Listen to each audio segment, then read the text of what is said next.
Page 27, Green Grow the Lilacs. Top of page, they talk about rolled chords. I'll come back to that when I do the articulation. I do the rolled chords with the articulation. For this, we got 4 flats in here. This is in the key of A flat major. Make sure you can do the scale on A flat major, and while you're at it, do the F minor scale. It's got 4 flats also. We'll take it one hand at a time. Let's get the note. I don't think the rhythm's a problem. Let's get the notes and the fingering. You're here. If you don't want to be up in here, then you have to use second finger. I'll leave that up to you. I'm going to use thumb here. It's 1 and 2 and 3 and. Remember the A flat. It's in the key signature. Lift up. I just play this as a block chord right now. You changed here from here. That's okay.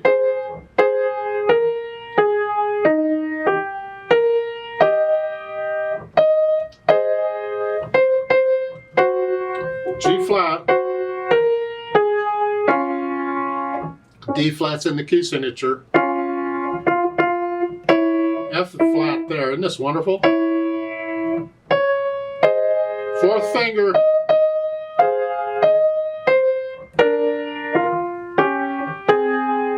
Now, the pedal is going to help connect this together and add overtones, fine, but I still like to finger legato if I can.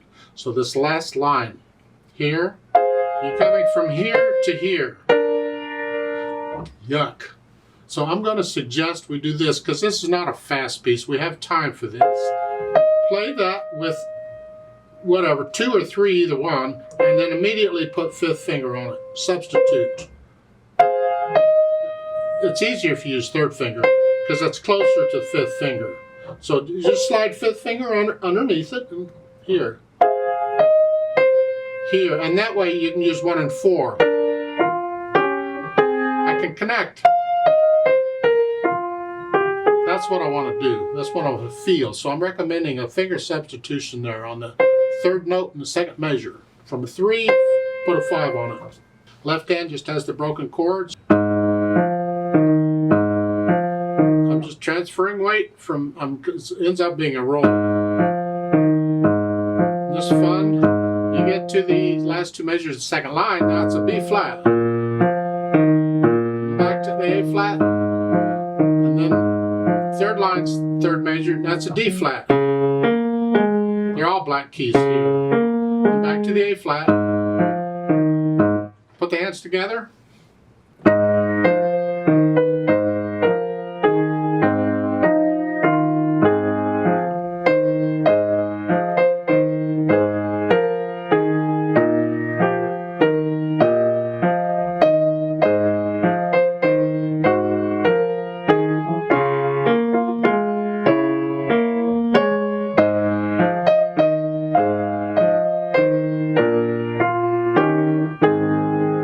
So I went a little fast. You can take it your speed. Also go back over the tough spots and work out the hesitations, because you got some tricky hand moves in the right hand to deal with. And then we can put in the slurs, the phrasing, and the rolled chord thing. So just lift up the last measure, the 1st line you hear, just lift up. It's like taking a breath. The left hand, they keep slurring this by measure. They do this throughout this book. I connect the left hand all the way through if you can. So in the last measure, the 1st line, lift up here, but not here.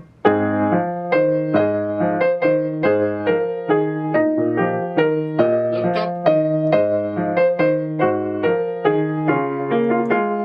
Lift up. So just lift up for the phrasing in the right hand. And the rolled chords, they're played very quickly, 1 note at a time. It's a broken chord. There's no rhythm to it for the most part. It's just a real quick chord, however you're fingering it. As far as interpreting, people don't agree. Big surprise there, isn't it? Some people will say you play the top note on the beat, so the other notes are like a pickup note. So in the 1st measure, 2nd line, the E flat would come with the A. Like so. Other people will play the bottom note on the beat. Other people say, well, it depends. If the top note is melody, play it on the beat. Otherwise, play the bottom note on the beat. There's a lot of different ideas, a lot of different opinions, and I was taught in college I play the bottom note on the beat unless it's at the beginning of the piece. And then it can be treated as a pickup. But otherwise, so I'm going to play the bottom note on the beat. I know this book says play the top note on the beat. Whatever, it's between you and your teacher, but I'm still going to do the bottom note. It's like it putting a slight rubato or an agogic accent on that melody by delaying it a little bit, and I like that effect. So brings it out just a little bit, and I like that. And so I'm going to do all of these that way, where the bottom note's going to be on the beat. Look at the third line down, last measure here. I'm going to do here.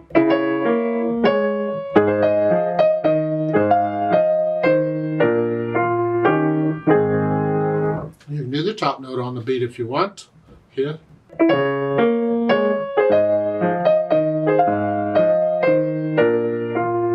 I'll leave that up to you and your teacher how you're going to do it.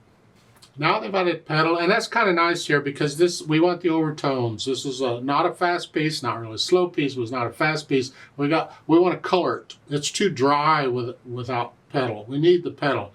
And what they're doing is they're changing the pedal at each measure. Well, if I do it that way, it sounds like this. I'm going to push the notes down first and then the pedal. I'm going to change the pedal after I play the notes.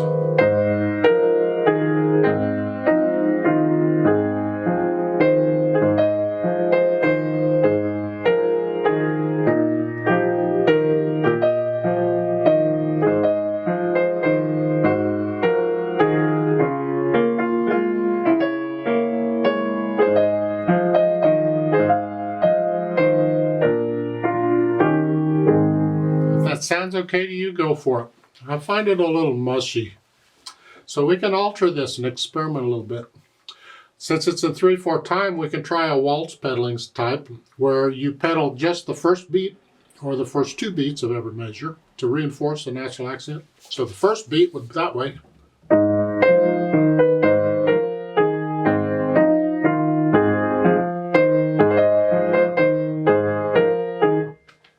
First 2 beats of every measure is that.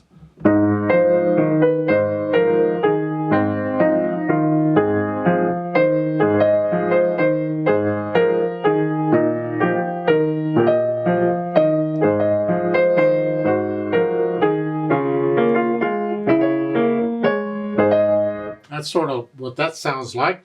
Or maybe it's something else. You have to listen to the sound and what you're after and then the hair. So I think I like the idea of leaving the pedal down as much as possible, but not smearing it. So it's, I mean, that's a bit much. So I'd have to lift it up here on the 3rd beat. Same thing here. Now, I don't want to hear the phrasing, so I'm going to lift it up. Here I can leave it down.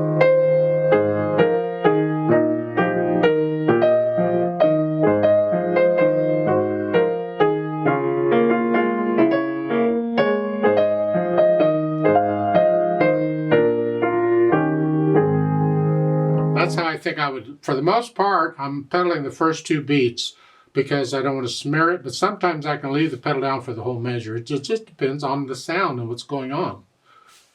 It makes the pedaling more complicated, but it's good practice. It's something to work on. Now I've been playing it a little fast, sort of. Well, I don't know if it's really fast. I think I'd like it slower than that.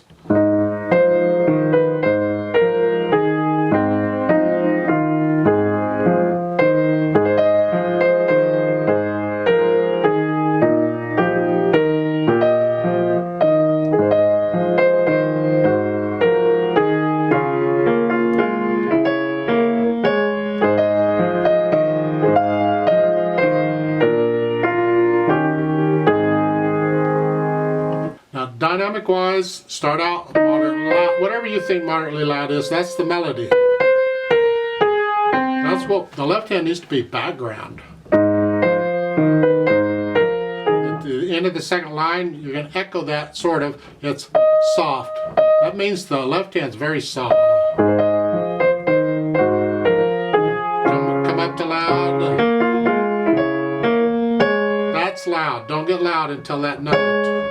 This is moderately soft. The last line is loud. And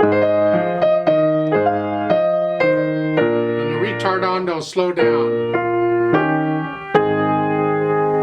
How much you slow down is up to you. Just slow down a little bit.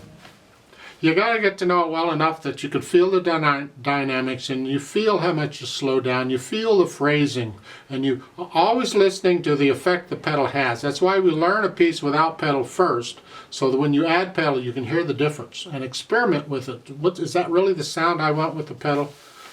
You don't have to make it so complicated where you have to change pedal with every beat. That's too much. But there's places where you just leave it out, and other places where you can leave it down for a while. I like to play this with you very slowly to double check the notes and the rhythms. I'm not going to do the dynamics. I'll try and pedal it as I suggested, although I don't know, I pedal it different every time I play it. So I'll give us 3 counts, so let's try it out slowly together. 1, ready, go.